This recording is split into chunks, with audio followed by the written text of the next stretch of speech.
Naging masaya at tahimik ang buhay namin dito sa Iloilo.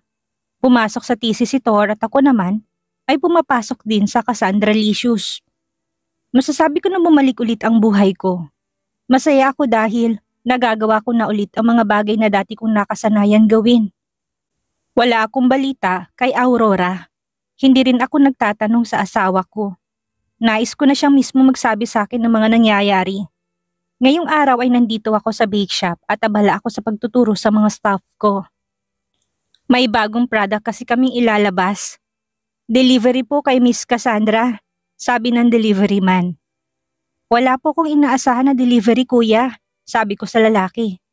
May nagpadala po sa inyo, paki-receive na lang po ma'am. Marami pa po kasi akong trabahong gagawin miss, sabi nito sa akin dahil siguro nahalata niya na nag-alangan akong tanggapin. Sige po kuya, salamat po. Kinuha kong box mula sa kanya. Umalis ito kaagad. Ako naman ay itinabi ko muna ito dahil marami akong ginagawa. Mamaya ko na lang buksan. Hindi ko na malaya ng oras. Nagulat na lang ako dahil dumating ng asawa ko para sabay kaming umuwi. Hi baby, still busy? Tanong niya sa akin. Sorry love, nakalimutan kitang tawagan. Sobrang busy lang namin ngayon. Sabi ko sa kanya, ngumiti naman ito sa akin. Okay lang baby, hintayin kita sa office mo. Aniya sa akin. Okay love, tapusin lang namin to. Pumasok ito sa office ko, kaya tinapos na namin ang lahat para makauwi na. Alam ko na pagod na ang lahat dahil buong araw kaming naging abala. Nang maging maayos ang lahat ay pinuntahan ko na ang asawa ko sa office ko. Pagpasok ko ay nakatulog ito. Napangiti ako dahil halatang pagod at puyat ito. Kasalanan din niya dahil gabi-gabi na lang kumakayod siya. Pagod din ako dahil akong tinatrabaho niya. Hindi ko tuloy maiwasang pamulahan ng mukha kapag naisip ko ang ginagawa namin. Doon na kasi kami nakatira sa bahay namin, kaya kahit na humiyaw at umungol pa ako, ay walang makakarinig sa amin. Lumapit ako sa kanya. Love, gising na, uwi na tayo, sabi ko sa kanya. Sagot niya sa akin sabay hila kaya napadama ako sa katawan niya. Sorry love kung pinaghintay kita, sabi ko sa kanya habang nakayakap. Naamoy kong pabango niya na sobrang nakaka-relax sa pakaramdam ko. Kung sa ibang babae nakakaakit ang amoy niya, para sa akin ay nagbibigay ito ng kapanatagan. Hindi naman baby, I love you.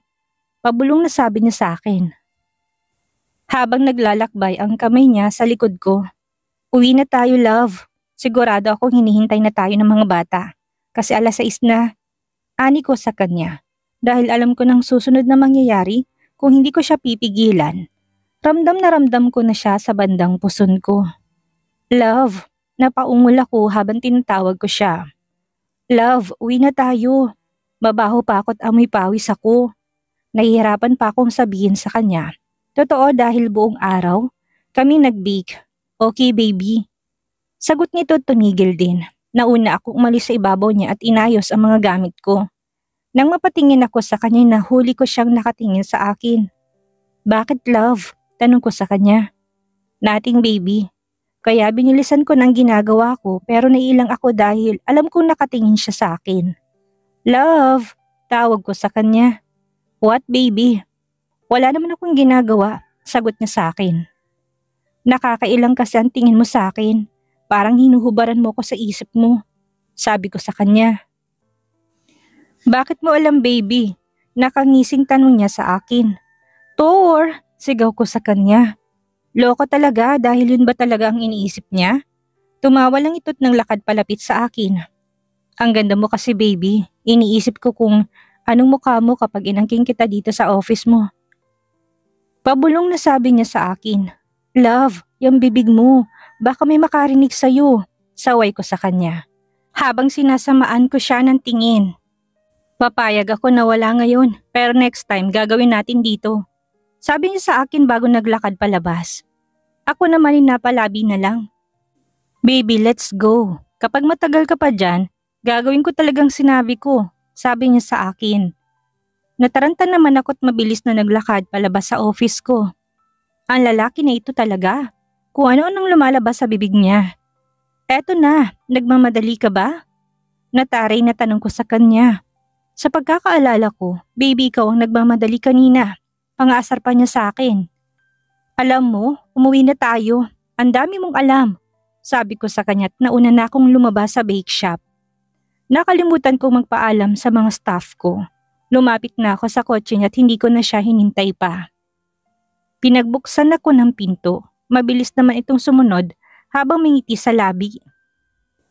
Umuusok ng ilong ko sa inis dahil ginagawa niya akong clown. Kahit na masama na tingin ko sa kanya ay nakangiti pa rin siya. Pag hindi ka pa tumigil dyan, bibigwasan talaga kita. Sabi ko sa kanya nang may pagbabanta. Wala naman akong ginagawa sa'yo, baby. Happy lang naman ako at ang ganda mo kaya. Aniya sa akin na may kasamang kindat.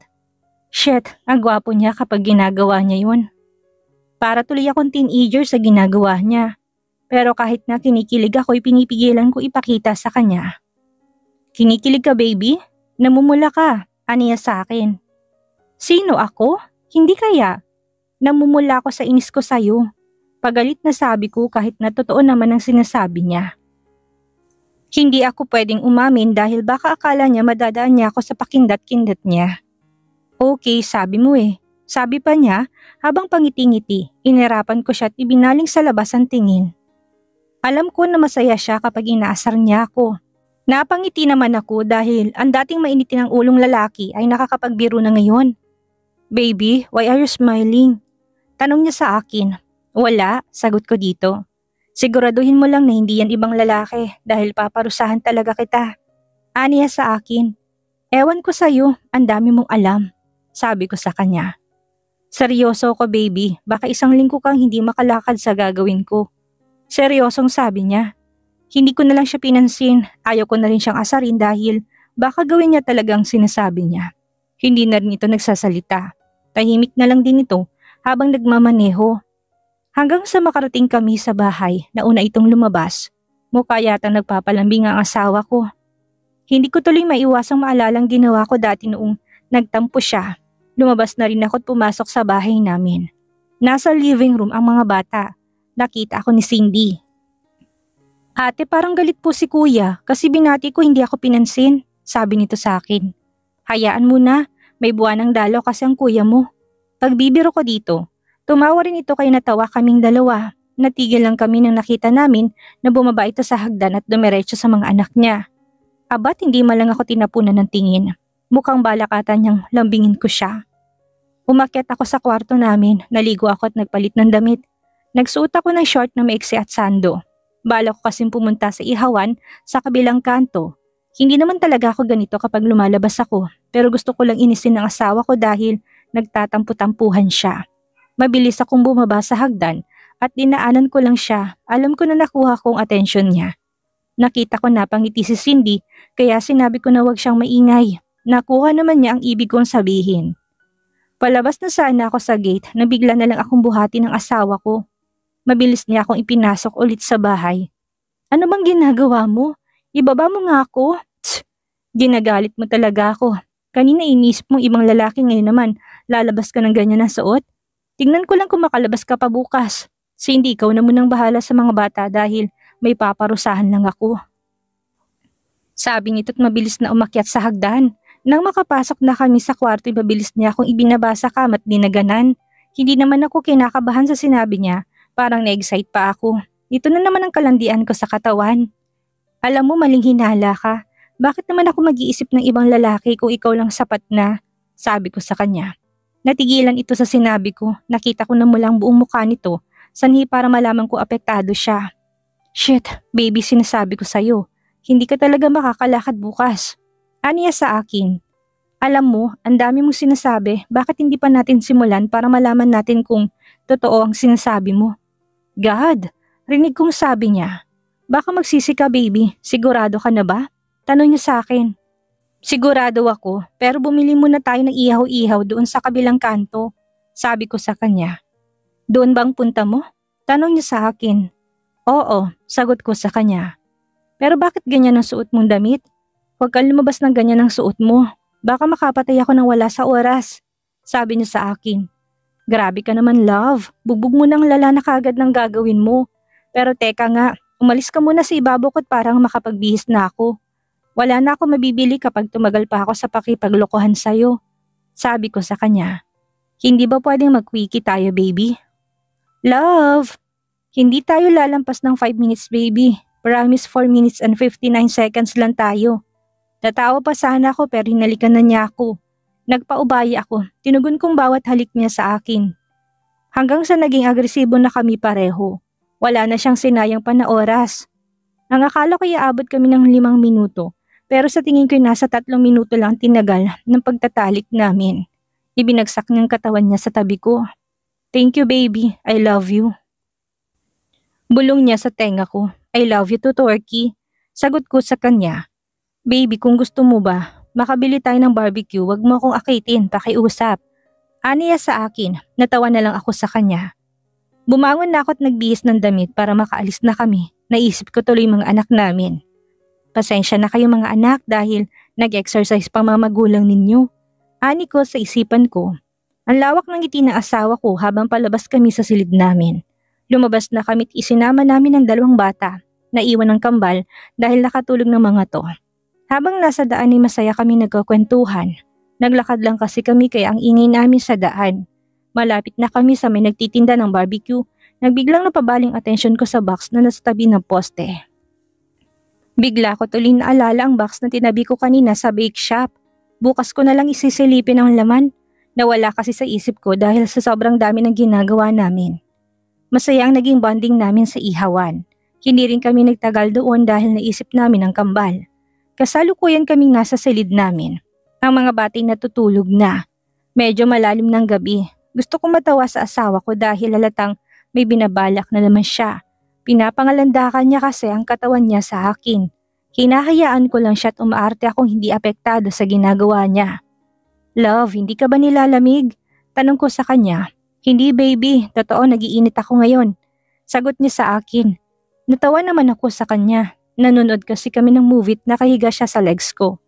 Sa totoo lang, kanina pa ako nakikiliti sa ginagawa niya. Ang likot kasi ng kamay niya kung saan-saan napupunta. Ang galing niya talagang kumuha ng atensyon. Love, hindi ka pa ba inaantok? Paungol na tanong ko sa kanya. Hindi pa baby, may gusto pa kasi akong gawin. Sagot niya sa akin habang gamit ang bedroom voice niya. Tumingin ako sa kanya at sinalubong ako nang mapupungay niyang mga mata. Sobrang hot niya at ang gwapo talaga niya. Hindi ko maiwasang kiligin sa kanya. Hindi na ako magtataka kung balang araw magiging kasing kisig niya ang kambal. Ano bang gusto mong gawin, Torky? Tanong ko sa kanya. Hindi ko rin maiwasang kagatin ang ibabang labi ko dahil ang init na ng pakiramdam ko. Napapikit ako sa ginawa niya. Ilang ulit naming narating ang nais naming marating.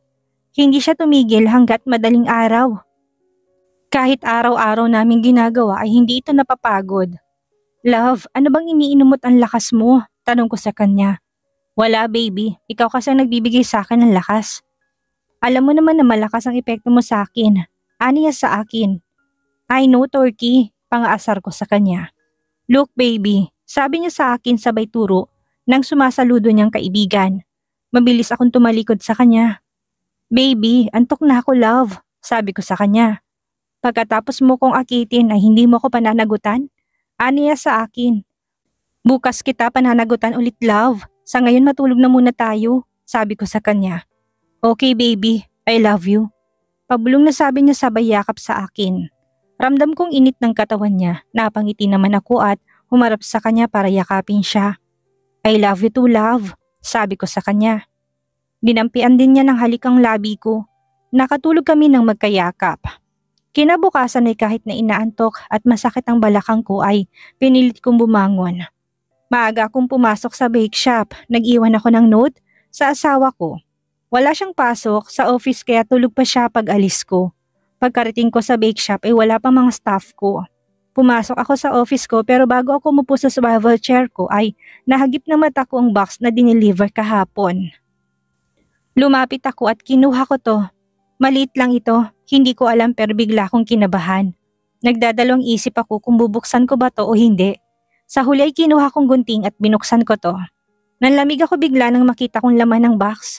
Litrato ng asawa ko kasama si Aurora at pareho silang nakahubad. Hindi ko alam pero biglang tumulong luha ko sa nakita ko. Hindi ko alam kung maniniwala ba ako pero sinasabi ng puso ko na kailangan ko itong itanong sa asawa ko. Hindi ako pwedeng maniwala na lang bigla. Alam ko na mahal ako ng asawa ko. Pero may parte ng utak ko na nagsasabing kung paano totoong magkasama sila at may nangyari sa kanila. Pinunasan kong luha ko at inayos ang box. Itinabi ko ito. Kailangan kong pag-isipan ang mga desisyon at hakbang na gagawin ko. Kinuha kong phone ko at mabilis na tinawagan ng asawa ko. May kailangan tayong pag-usapan, sabi ko sa kanya bago ko pinutol ang tawag. Alam ko na pupuntahan niya ako. Kailangan ko lang siyang hintayin. Gusto ko na pag-usapan namin. Ito sa ibang lugar. Ayaw ko na marinig kami ng mga bata at ng mga staff ko. Ilang sandali pa'y dumating ito. Halatang bagong gising ito. Ang ganda ng ngiti niya pero nakatingin lang ako sa kanya ng seryoso. Hi baby, aniya sa akin pero hindi ko siya sinagot. Naglakad ako papunta sa kotse at tahimik na pumasok. Mabilis naman tong sumunod sa akin. May problema ba baby? Kailangan nating mag-usap. Tungkol saan baby? Magmaneho ka't pumunta tayo sa tahimik na lugar. Utos ko sa kanya. Sinunod naman niya ang sinabi ko, tahimik kami pareho. Hanggang sa makarating kami sa tabing dagat. Lumabas ako habang dala ko ang box na maliit. Tahimik itong sumunod sa akin. Tumigil ako at tumingin sa kanya. Hindi ko alam pero parang umurong ang dila ko. Baby, may problema ba? May sasabihin ka ba sa akin? Seryosong tanong niya.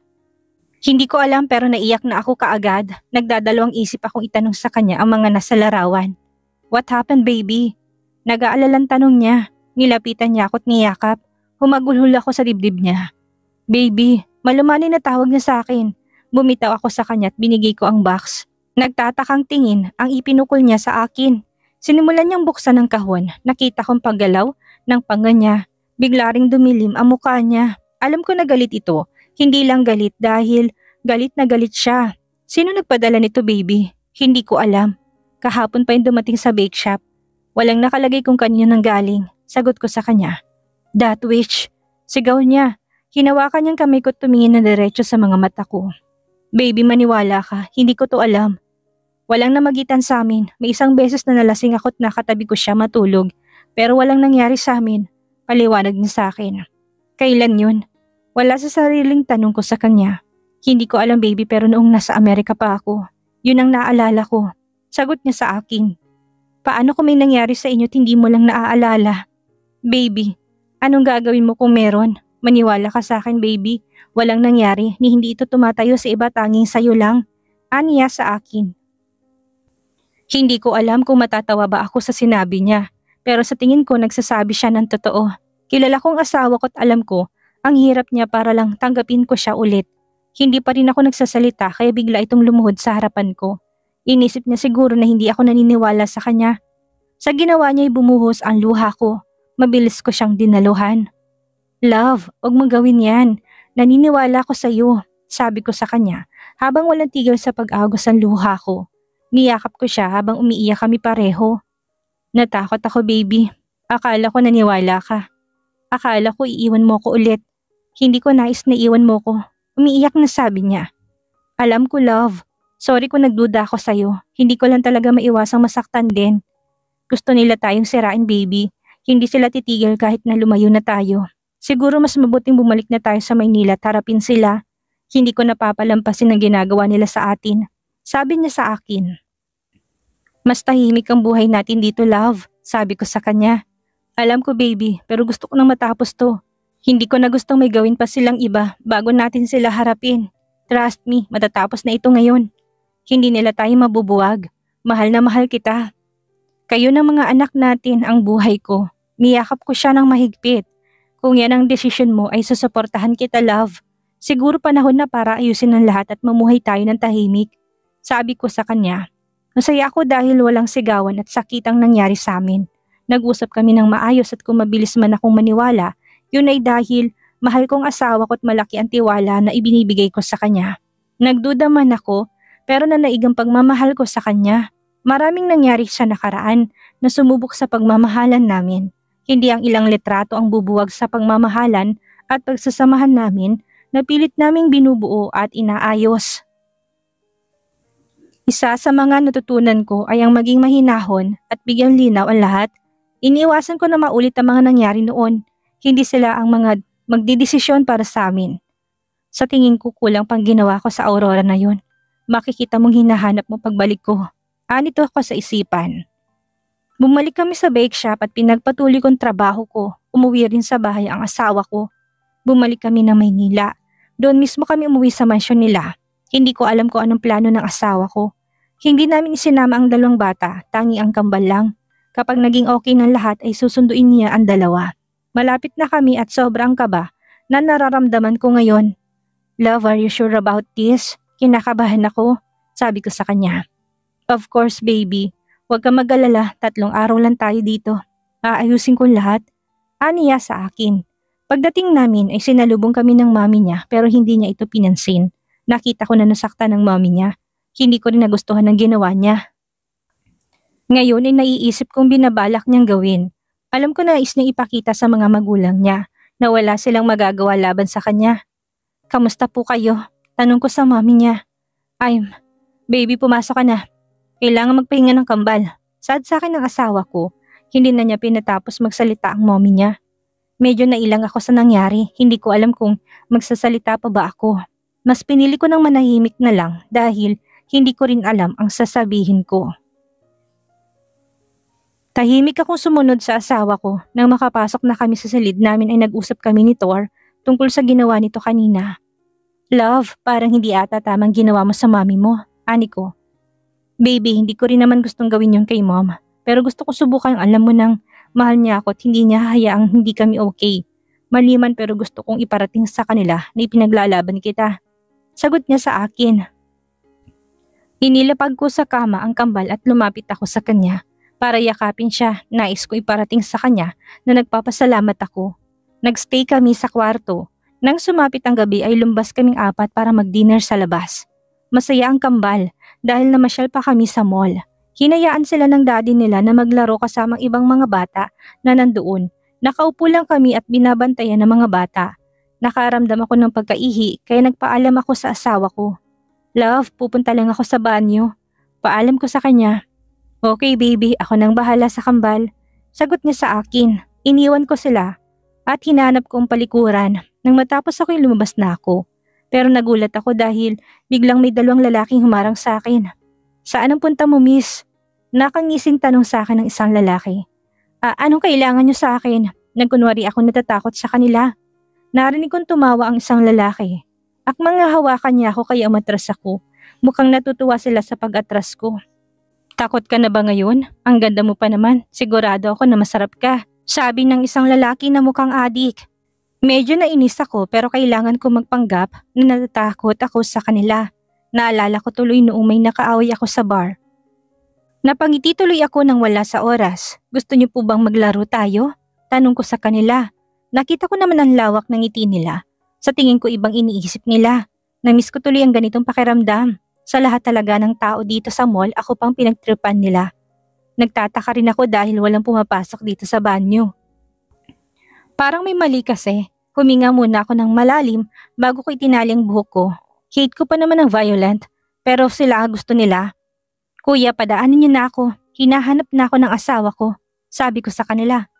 Hindi ka hahanapin nun at hindi pa nga tayo naglalaro. Aniya sa akin. Pwede na siguro tayo magsimula para matapos na tayo. Sabi ko sa kanila.